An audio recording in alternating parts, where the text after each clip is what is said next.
देशधर्म मराठी मनाचा मानबिंदू हिंदू अस्मितेचे शिरोमणी हिंदुस्तान हिंदुस्तानचे एकमेव इंद्रजात सम्राट हिंदू धर्मरक्षक सरसेनापती महानेता शिवसेना प्रमुख श्रीमान बाळासाहेब ठाकरे यांचा साहेब हिंदुत्वाचा बुलंद आवाज अखंड महाराष्ट्राच्या भाग्यविधाता महाराष्ट्रातील तमाम शेतकऱ्यांचे गोरगरिबांचे कष्टकऱ्यांचे कैवारी मराठी मनाचे हृदयस्थान शिवसैनिकांचे दैवत शिवसेना पक्षप्रमुख श्रीमान उद्धवसाहेब ठाकरे यांचा जमलेल्या माझ्या तमाम शेतकरी बांधवांनो भगिनींनो आणि मातांनो,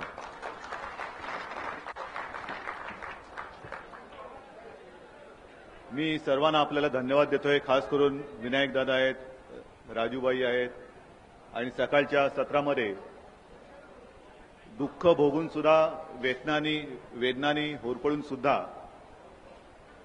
जे शेतकरी बांधव आणि भगिनी आल्या होत्या त्यांना सुद्धा मी धन्यवाद देतोय. खरं म्हणजे हा आजचा जो काही कार्यक्रम आहे हा कार्यक्रम शिवसेनेचा स्टाईल नाहीये, बरोबर ना रे? पण होतं असं की नेहमी आपल्याला प्रश्न विचारला जातो की एखादी भूमिका घेतली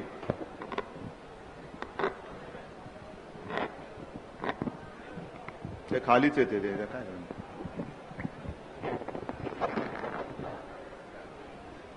एखादी भूमिका घेतली की प्रश्न विचारला जातो की तुम्ही सत्तेमध्ये आहात की विरोधी पक्षात आहात. तर विरोधी पक्ष महाराष्ट्रामध्ये आहे की नाही मला माहिती नाही, पण जो विषय घेऊन आम्ही सत्तेच्या बाहेर होतो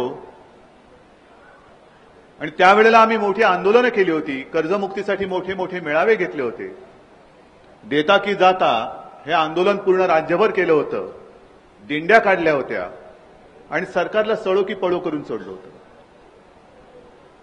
आणि आता कालांतराने सरकार बदललं, म्हणायला आपलं सरकार आलं. 2 वर्ष होऊन गेलेली आहेत, 2.5 वर्ष होत आलेली आहेत. चेहरे बदलले पण प्रश्न तेच आहेत. आणि दरवेळेला जे मी सांगतो की मी सत्ता आहे की नाही, माझी सत्ता किंबहुना खुर्ची हिच्याशी बांधील की नाही, माझी बांधिलकी ही माझ्या शेतकऱ्याशी आणि गोरगरिबांशी आहे. आणि जो विषय घेऊन आम्ही लढत होतो, राजूभाई तुम्ही सांगितलं ना, मुख्यमंत्र्यांची आठवण करून दिली की ज्या वेळेला ते विरोधी पक्ष नेते होते तेव्हा त्यांची भाषा काय होती, त्यांची भाषणं काय होती, आणि आता त्यांचं एकदम रूपांतर जे झालेलं आहे अभ्यासू विद्यार्थ्यामध्ये, हे रूपांतर आपण बघितलं. हे घडवलं तुम्हीच आणि अर्थात आम्ही सुद्धा.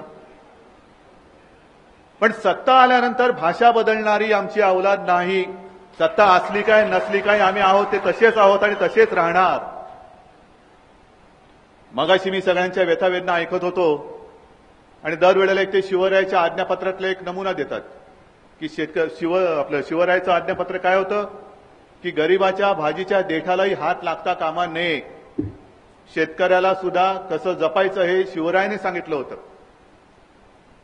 आणि हे दरवेळेला आपण बोलतो, पण एक गोष्ट विसरतो की बलाढ्य मोगल ज्या वेळेला चालून आले होते, अगदी माझ्या तुळजाभवानीचं सुद्धा पीठ करून टाकलं होतं, तेव्हा शिवराय जे दैवत आपलं उभं राहिलं, त्या शिवरायाचे मावळे हे गोरगरीब शेतकरीच होते. ही ताकद आज सुद्धा शेतकऱ्यांच्या मनगटामध्ये आहे, तुम्ही विसरू नका. हे आता मागण्यांचे बोर्ड खूप झाले. मुळामध्ये काय होतं, आज मी विनायक दादा तुम्ही बोललात ना की मी इकडे पक्षाचं असं काही उंबरटे ठेवलेले नाहीये, म्हणून राजूभाईनं सुद्धा बोलवलं. सगळ्यांनी एकत्र आलं पाहिजे.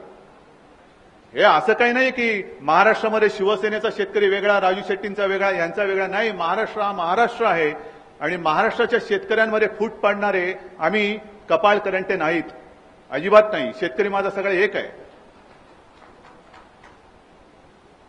आणि जोपर्यंत शेतकरी हा शेतकरी म्हणून मतदान करत नाही तोपर्यंत मी म्हणतो शेतकऱ्याला न्याय मिळणार नाही, अजिबात मिळणार नाही.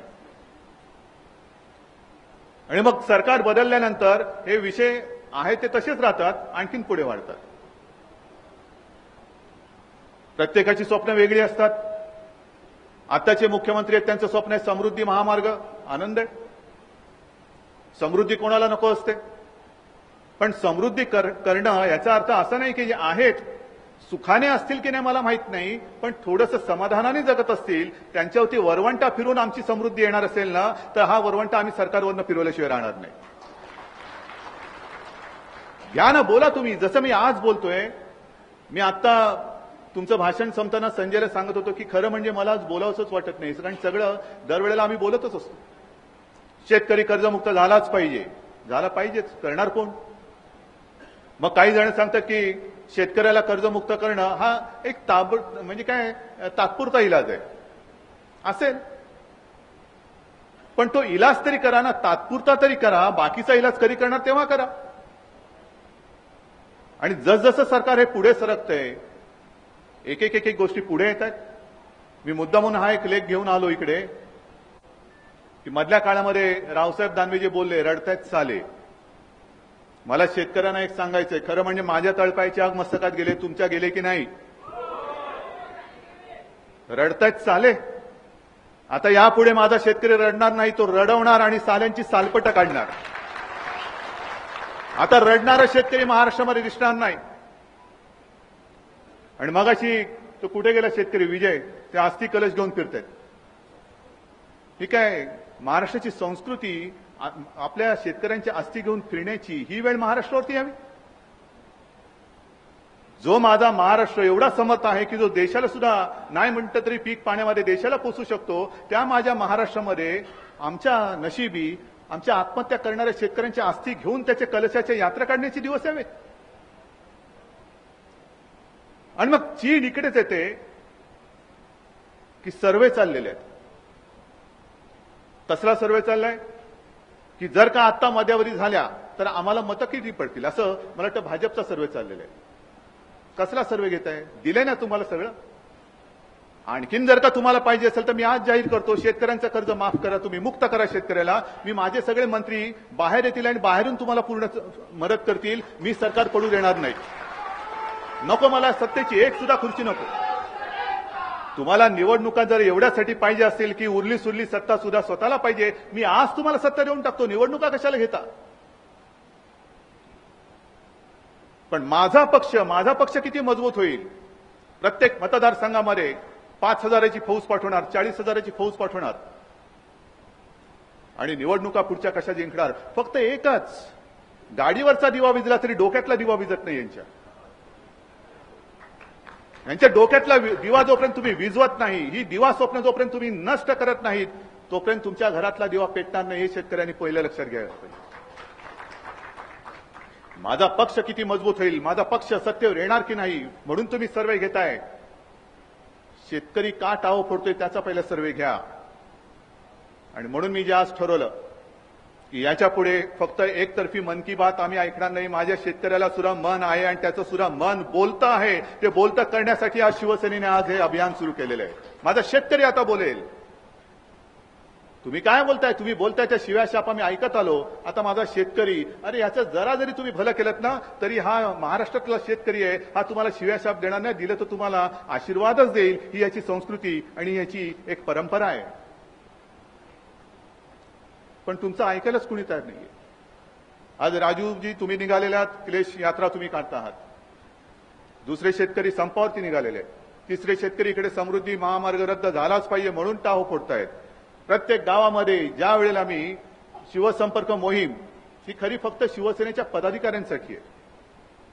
पण त्यानिमित्ताने माझे पदाधिकारी जेव्हा गावागावात जात आहेत, शेतकरी समोरून भेटतायत आणि समोरून येऊन त्यांच्या व्यथा सांगतायत. तूर डाळ, तूर तूर तूर, आम्ही फक्त सत्ता तूर, बाकी काय, आणि शेतकरी चिंता तूर. या दोनच तुरी आम्हाला माहिती आहेत. एका बाजूला सत्ता तूर झालेले, सत्ता मिळाली तरी अजून सत्ता पाहिजे, पण शेतकऱ्याची चिंता दूर कोण करणार? आणि खरं म्हणजे या लेखामध्ये जे लिहिलेलं आहे की सप्टेंबरमध्ये अरविंद सुब्रमण्यम म्हणून कोणतरी एक आहेत मोठे, मला माहिती नाही, त्यांनी त्यांच्या अध्यक्षतेखाली केंद्र सरकारने एक कमिटी केली होती, केंद्र सरकारने. आणि त्या कमिटीने अहवाल दिला की या वेळेला तुरीचं पीक हे बंपर येण्याची शक्यता आहे. केंद्राने आणि राज्याने युद्ध पातळीवरती तयारी केली पाहिजे. युद्ध पातळीवरती तयारी केली पाहिजे. तुरीचं पीक हे बंपर येणार आहे. आलं बंपर. दिसतंय आता. मधल्या काळामध्ये जे काही झालं की शेतकऱ्यांना थेट आम्ही बाजारपेठ निर्माण करून देणार, गावागावामध्ये नव्हे शहरामध्ये सुद्धा मधले सगळे आडते, मधले व्यापारी, मधले दलाल हे बाजूला करून शेतकरी थेट त्याचा शेतमाल घेऊन हा शहरामध्ये येईल. झाले मोठे मोठे समारंभ झाले. मग तुमचे सदाभाऊ सुद्धा तिकडे जाऊन बसले, त्यांनी ते सगळं उद्घाटन केली. हे सगळं झाल्यानंतर का माझ्या शेतकऱ्याला रस्त्यावरती कांदा ओतावा लागतोय? का माझ्या शेतकऱ्याला रस्त्यावरती तूर जाळावी लागते? ज्या रस्त्याने तो मुंबईमध्ये येऊ शकतो त्याच रस्त्यावरती त्याला हे का करावं लागते? ह्याचं कारण, हे नुसतं कारण विनायक दादा तुम्ही म्हणालात तसं हे एक कारण नाहीये, 10 तोंड नाहीये. हल्लीचा मॉडर्न रावण त्याला सहस्त्र तोंड आहेत आणि म्हणून आपल्याला त्याच्या बेंबीचा वेध घेऊन एकदाच रावणाला खाली आणायचंय. ती तोंड आणखीन वाढत चाललेली आहेत. शेतकऱ्याच्या हातामध्ये काय मिळेल, कधी मिळेल, त्याच्या आधी पेट्रोल आणि डिझेलचे भाव वाढलेले आहेत. माझं ज्ञान हे अत्यंत माफक आहे, मोजकं आहे. मला तुम्ही सांगा, ज्या शेतकऱ्यांनी तूर घेतली असेल, कांदा घेतला असेल, आणखीन काय काय जी पिकं घेतली असेल आणि या मधल्या काळामध्ये जर का ह्या पेट्रोल आणि डिझेलचे भाव वाढले, त्याचा वाहतुकीचा खर्च वाढल्यानंतर त्याला जो अपेक्षित भाव आहे तो मिळणार आहे का? त्याला नाही मिळणार आहे. मग त्याचं उत्पन्न जे आहे ते त्याचा भाव तसाच राहणार. तो वाढल्यानंतर महागाई वाढते, पण महागाई वाढवायला शेतकरी कारणीभूत नाही, सरकारची ही दळबद्री धोरणं आहेत ती कारणीभूत आहेत आणि ती आमच्या शेतकऱ्याच्या मुळावरती येत आहेत. कधी हा विचार केला की पेट्रोलचा भाव वाढला, डिझेलचा भाव वाढला म्हणजे शेतकऱ्याला जे काय मिळतंय ते पण आता जाणार आहे. तुम्हाला पेट्रोलचे पैसे मिळतील, पण शेतकऱ्याला तुरीचा भाव कोण देणार? आणि मग तूर खरेदी सुरू करा म्हटल्यानंतर शेवटचा दाणा असेपर्यंत आम्ही तूर खरेदी करू, केंद्र उघडली जातील म्हणून मुख्यमंत्र्यांनी जाहीर केलं. खरेदी केंद्र उघडली नाही उघडली मला कल्पना नाही, पण ती खरेदी केंद्र उघडली आणि त्याच वेळेला ते बोलले की आम्ही शेतकऱ्याकडनं तूर घेऊ, व्यापाऱ्याकडनं घेणार नाही. मग त्याच्यानंतर आणखीन ते बोलले की आता आम्ही सॅटेलाइट मॅपिंग करणार, बरोबर ना, की बाबा प्रत्येकाची शेती किती आहे, त्या शेतीमध्ये खरंच एवढं पीक येऊ शकतं का, त्या शेतीचं मॅपिंग आणि त्यांनी आणलेली तूर याचं ताळतंत्र जमतंय का, हे सगळं आम्ही बघू. आणि त्याच्यामध्ये आमच्या असं लक्षात आलेलं आहे की तूर खरेदीमध्ये घोटाळा झालेला आहे. माझा शेतकरी हा घोटाळेबाज आहे. आयात केली कोणी तूर? शेतकऱ्यांनी केली. डाळ आयात केली का तुम्ही आयात केलेली आहात? पण मी म्हणतो जर का घोटाळा शोधायचा असेल ना, तर तुरीचं बंपर पीक येणार आहे हे सांगून सुद्धा ज्या कोणत्या सुपीक डोक्यातनं डाळ आयात करण्याची कल्पना काढलेली आहे त्या डोक्याचं पहिल्यांदा मॅपिंग करा आणि घोटाळा तिकडे झालाय, तुमची तूर आयात करण्यात, डाळ आयात करण्यामध्ये घोटाळा झालाय, त्या घोटाळबाजांना तुम्ही शिक्षा करा. ते कोण आहेत? शेतकऱ्यांचे सखे सोबती आहेत तर तुमचे सखे सोबती आहेत? जर का माझा शेतकरी इकडे तूर घेऊन उभा आहे आणि तरी सुद्धा ज्या केंद्र सरकारने ही कमिटी नेमली तेच केंद्र सरकार जर डाळ म्हणजे जिथे बंपर पीक येणार ही तुमची कमिटी सांगते, तरी सुद्धा डाळ आयात करण्याची सूचना आल्यानंतर कमिटीच्या सूचना बाजूला ठेवून तुम्ही त्या सुपीक डोक्याची कल्पना घेऊन ती डाळ आयात करताय. मग इकडे राजूभाई सांगा, विनायक दादा सांगा, गुन्हेगार कोण आहे? गुन्हेगार कोण आहे? आणि मग हे अशाच सगळ्यांच्या व्यथा वेदना आम्ही ऐकायच्या. समृद्धी महामार्गाचं तेच आहे. पहिल्यांदा ज्यावेळेला मी बातमी वाचली, मी एकनाथ शिंदेने तिथे पाठवलं, कारण तो आपल्या खात्याच्या माध्यमातून तो होणार आहे. मुंबई ते नागपूर थेट आनंद आहे. दोन्ही माझ्या राजधान्या आहेत, दोन्ही राजधान्या जवळ आल्याच पाहिजेत. पण त्या जवळ येताना या सगळ्यांचा सत्यानाश करून त्या जवळ याव्या अशी माझी इच्छा नाहीये. पण कोणाला काहीतरी स्वप्न पडतात. तसंच एक स्वप्न मुंबई ते अहमदाबाद बुलेट ट्रेन. तुम्ही जाणार का रे अहमदाबादला? जाणार? अहमदाबादला कांदा घेऊन जाणार का? अहमदाबादला डाळ घेऊन जाणार का? अहमदाबादला काय चिकू घेऊन जाणार का? मोसंबा घेऊन जाणार तुम्ही? काय माझ्या महाराष्ट्राला मुंबई आणि अहमदाबाद बुलेट ट्रेनचा फायदा किती आहे? किती माझ्या महाराष्ट्रातला मराठी माणूस असेल किंवा माझा शेतकरी असेल तो अहमदाबादला जाणार आणि त्याचा उद्योगधंदा घेऊन करून पुन्हा मुंबईला आणि महाराष्ट्रामध्ये येणार? मग कशाला तुम्ही प्राधान्य देताय? शेतकऱ्यांनी कधीतरी कर्जमुक्तीसाठी टाव फोडल्यानंतर तुमच्या खिशाला भोकं पडतात आणि मग तुम्ही ते जे त्यावेळेला सांगितलं होतं की बस तुम्ही मला सत्ता द्या, स्विस बँकेतला मी काळा पैसा आणून प्रत्येकाच्या खात्यामध्ये 15-15 लाख रुपये टाकीन बोलले होते ना. मग चला मी माझी कर्जमुक्तीची मागणी मागे घेतो आणि पुन्हा तुमचंच वचन मी तुम्हाला आठवून देतो, शेतकऱ्याला कर्जमुक्त करू नका, पण त्यांच्या खात्यामध्ये स्विस बँकेतले 15-15 लाख रुपये टाका ना. आहे का काहीतरी करण्याची तुमच्यात हिंमत आहे का? बरं, ही कर्जमुक्तीची मागणी आहे, ही 10-15 वर्षापूर्वी पहिल्यांदा शिवसेनेने केली होती. राजूभाई, तुम्हालाही माहिती आहे, तुम्ही सोबत होतात, सगळे शेतकरी सोबत होते. बरं, येतोय आता? माईकच्या जवळ जायला पाहिजे. ठीक आहे, मी सध्या शेतकऱ्यांच्या जवळ जातो, जिकडे मला माईकची गरज लागता कामा नये.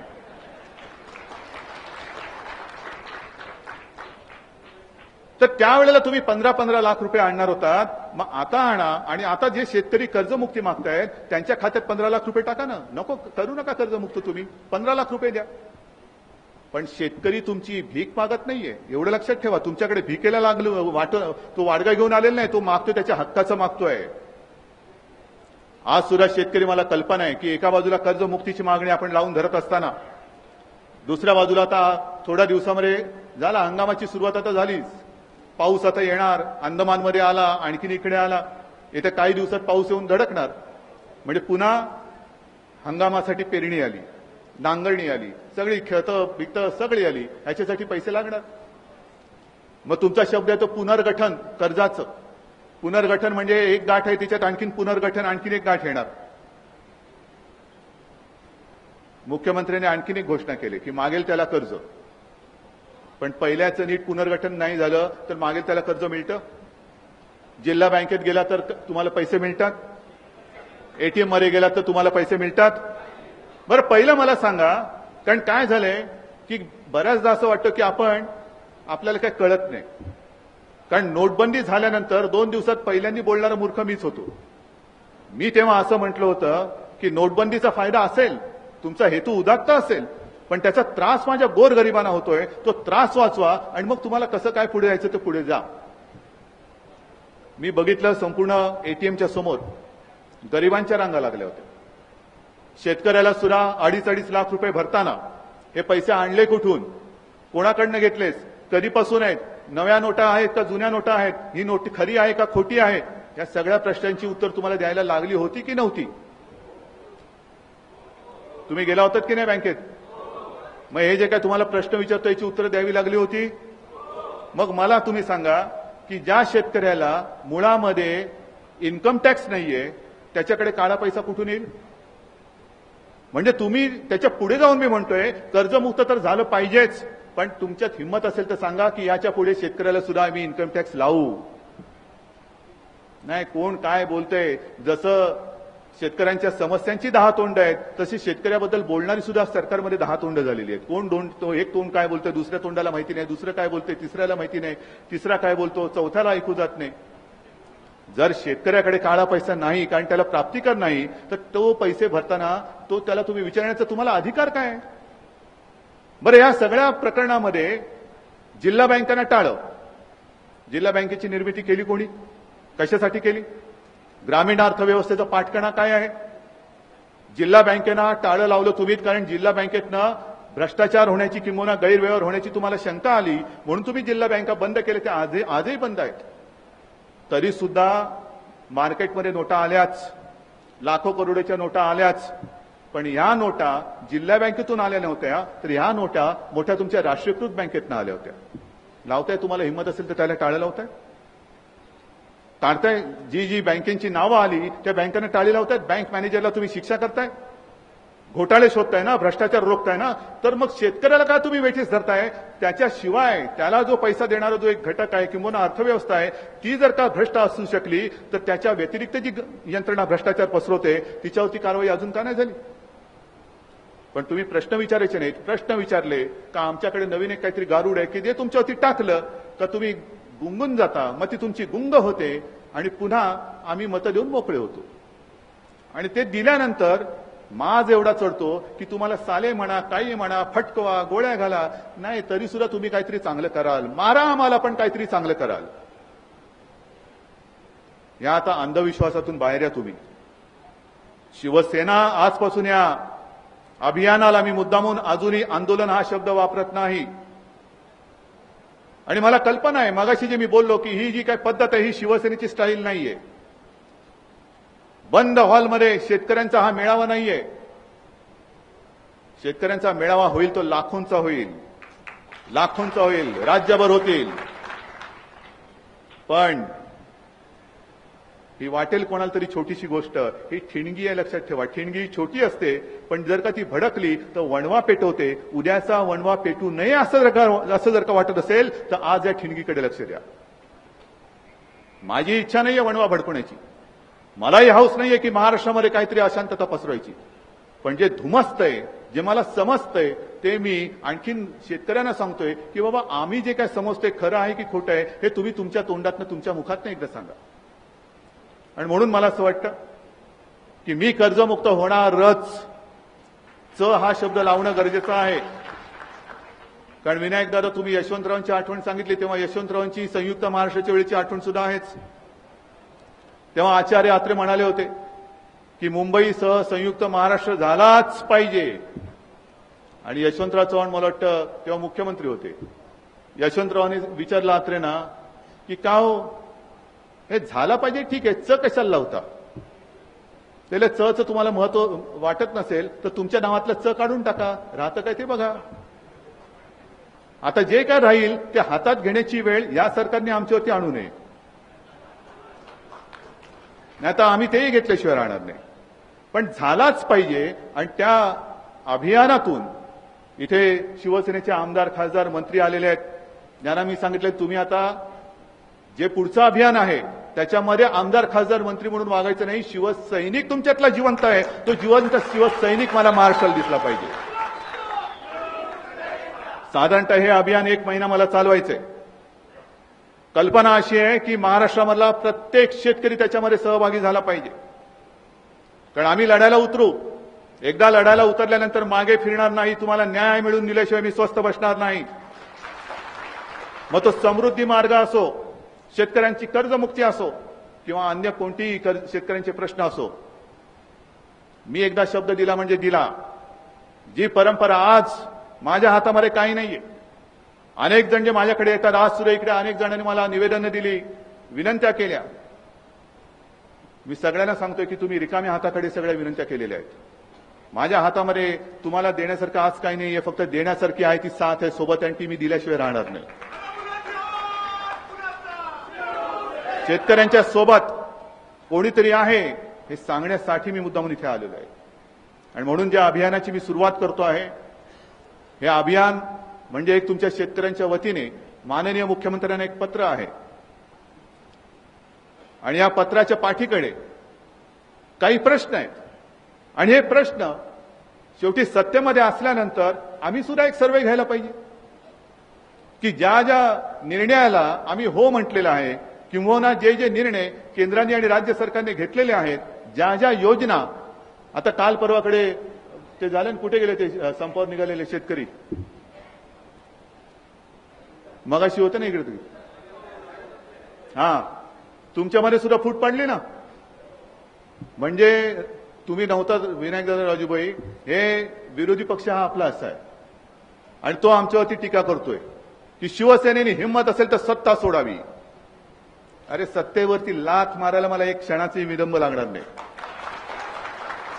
पण जी लोक आमच्यावरती आरोप करतायत की हिंमत असेल तर सत्ता सोडा, आणि दुसऱ्या दिवशी बातमी येते यांची आणि मुख्यमंत्र्यांची गुप्तगू झाली, कधी येत्या भाजपामध्ये. हे असे नालायक लोक विरोधी पक्ष म्हणून बसले असतील तर तुम्हाला न्याय मिळवून देण्याची जबाबदारी कोणाची? आणि म्हणून मी आज माझं कर्तव्य म्हणून तुमच्या सोबत येत आहे. ज्या योजनांचा पाऊस म्हणजे खाली दुष्काळ, जलयुक्त शिवारमध्ये त्याच्यामध्ये सुद्धा घोटाळा त्या योगेशने बाहेर काढलेला आहे. मग तिकडे ठणठणाट, पण योजनांचा पाऊस, घोषणांचा पाऊस, या पावसाने तुमचं शिवार भरलं असेल, तुम्ही त्याच्यावर लिहा की हे बरोबर आहे, आम्हाला या शिवाराचं संपूर्ण आमचं तुडुंब भरून वाहत आहे, आम्हाला कसलीही काही व्यथा नाही, वेदना नाही, आम्ही सुखी आहोत. नोटाबंदीचा त्रास झाला की नाही झाला? झाला नसेल, आनंद आहे. इतर ज्या काही घोषणा आहेत, ज्या काही योजना आहेत, त्याचा तुम्हाला उपयोग झाला असेल आणि तुम्ही सुखी असाल तर मला आंदोलन करण्यासाठी म्हणून मी काही हौस घेऊन इकडे आलेलो नाहीये. हे आंदोलन उद्याचं जर का झालं ते माझ्या शेतकऱ्यासाठी होणार आहे. आणि त्यावेळेला मात्र मला तमाम शेतकरी एक पाहिजे होणार आहेत एकत्र. तिथे आजपासूनही सुरुवात झाली. राजू शेट्टी सोबत आहेत, सगळे सोबत आहेत. ते आता या पहिल्या टप्प्यामध्ये ते त्यांची यात्रा काढतायत. 1 महिना आपले अभियान झाल्यानंतर संपूर्ण महाराष्ट्राचा प्रचंड मोठा लॉंग मार्च मला घेऊन विधानसभेवरती जायचंय. सोबत येणार आहात. आणि हे एवढ्यापुरतं मर्यादित राहता कामा नये. तुम्ही जिथून जिथून आला असाल, ज्या ज्या गावातनं आला असाल, त्या त्या गावामध्ये जा. प्रत्येक शेतकऱ्याच्या तुम्हाला घरामध्ये जावं लागेल, आवारात जावं लागेल, शिवारात जावं लागेल, बांधावर जावं लागेल, बाजारात जावं लागेल आणि प्रत्येक शेतकऱ्याला एक धीर द्यावा लागेल. तू आता घाबरू नकोस, शिवसेना आहे तुझ्या पाठीशी. कर्जमुक्त होत नाही कसं? आम्ही करून घेतल्याशिवाय राहणार नाही. या निर्धाराने आपण पुढे गेलं पाहिजे. आणि म्हणून ते जे काय पत्र आहे, आपण हे कोण वाचतंय?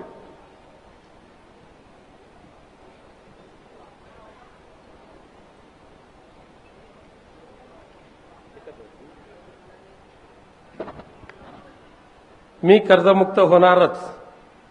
प्रिय देवेंद्र भाऊ, कोपरापासून दंडवत. जय महाराष्ट्र. प्रिय मुख्यमंत्री साहेब, आपणास प्रत्यक्ष भेटून गाऱ्हाणे मांडण्याची इच्छा होती, पण भीती वाटते. मंत्रालयाच्या 6व्या मजल्यावर शेतकरी गाऱ्हाणे मांडायला गेला की त्यास तुमचे पोलीस गुरासारखे मारतात व फरफटत आणून बाहेर फेकतात. भाऊ, आम्हा शेतकऱ्यांची पार दैनावस्था झाली आहे. जगणे हेच रोजचे मरण झाले आहे.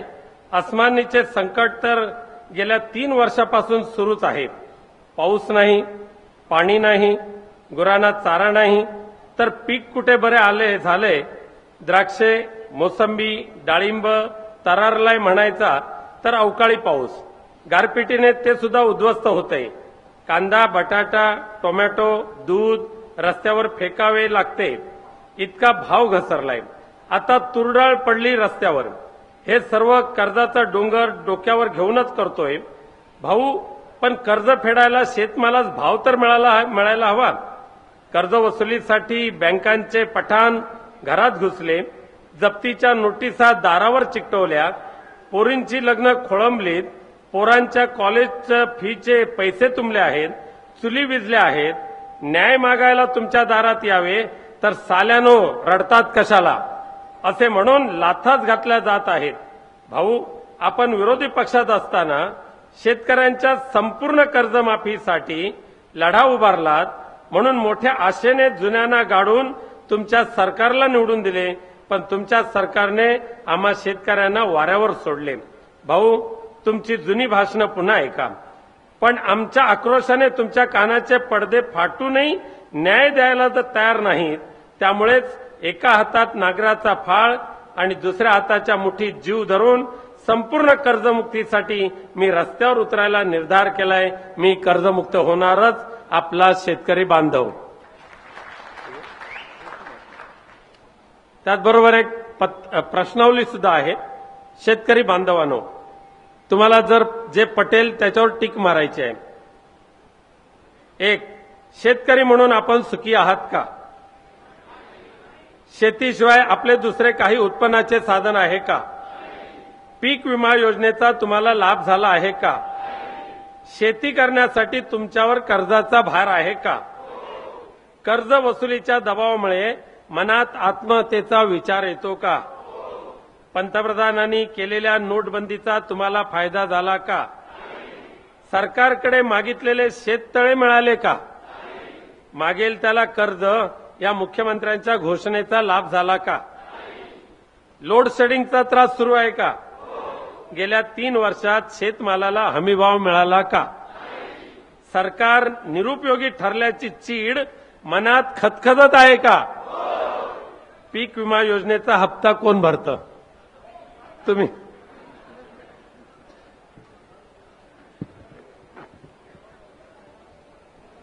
मला वाटतं प्रश्नाची उत्तर तुम्ही अभ्यास करून दिली असावीत. का याही प्रश्नांना उत्तर द्यायला तुम्हाला अभ्यास करावा लागेल? कारण हे मोठे काय अभ्यास करून उत्तर देण्याचे प्रश्न नाही. हे सर्वसामान्य जे काय भोगतायत ते सगळं जे आम्हाला दिसतंय त्याचे प्रश्न आहेत. आणि हे प्रश्न याची अपेक्षित उत्तरं मिळण्यासाठी म्हणून आम्ही सत्तांतर केलं होतं. आहेत ते प्रश्न वाढवण्यासाठी सत्तांतर केलं नव्हतं. आणि म्हणून मला असं वाटतं की शिवसेना तुमच्या सोबत आहे. आता प्रत्येक शेतकऱ्यांनी गावागावामध्ये मनामनामध्ये हेच बोललं पाहिजे की मी आता रडणार नाही, मी आता रडवणार. आता महाराष्ट्रामध्ये रडणारे शेतकरी मिळणार नाही. मगाशी ज्या त्या माता भगिनी त्यांचे अश्रू मी बघितले, काय उत्तर काय मी त्यांना देऊ? आम्ही सत्तेमध्ये आहोत, काय उत्तर देऊ त्यांना? आज सुद्धा न जाणो दुर्दैवाने आपण इकडे बसलो असताना, हा संपूर्ण आपला कार्यक्रम चालू असताना राज्यात कदाचित आत्महत्या घडली असेल, घडतही असेल. कोण त्याला उत्तर देणार? कोणाची जबाबदारी आहे? आणि म्हणून आत्महत्येचा विचार मनात येतोय का हा प्रश्न एवढ्यासाठी मी त्याच्यात टाकायला लावला की आपलं काम हेही आहे की आत्महत्या कोणी करू नका, आत्महत्येचा विचार सुद्धा मनात आणू नका. दुर्दैवाने बिचाऱ्याने ज्यांनी आत्महत्या केल्या त्यांची कुटुंब, त्यांची घरदारं कशी उघड्यावर पडले ती बघा. एकतर आधीच घराला कोणी वाली नाही आणि जो घरातला करता करविता असेल तोच जर का गेला तर घर उघड्यावरती पडेल.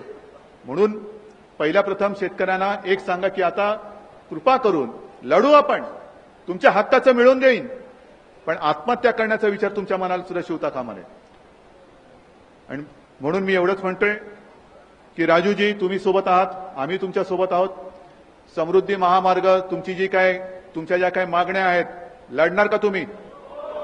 नाहीतर अनेकदा असं होतं, हे सुद्धा मी जाहीर सांगतो की जागा देणार नाही म्हणून तुम्ही आधी रस्त्यावरती येता, आम्ही तुमच्या सोबत येतो आणि मग कोणतरी येऊन तुम्हाला पटवतं आणि मग सगळं काही होऊन जातं. तसं करू नका.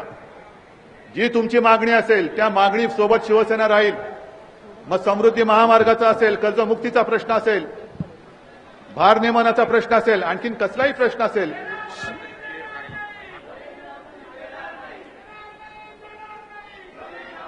शिवसेना पूर्ण ताकदीने तुमच्या सोबत या लढ्यामध्ये आजपासून उतरलेली आहे.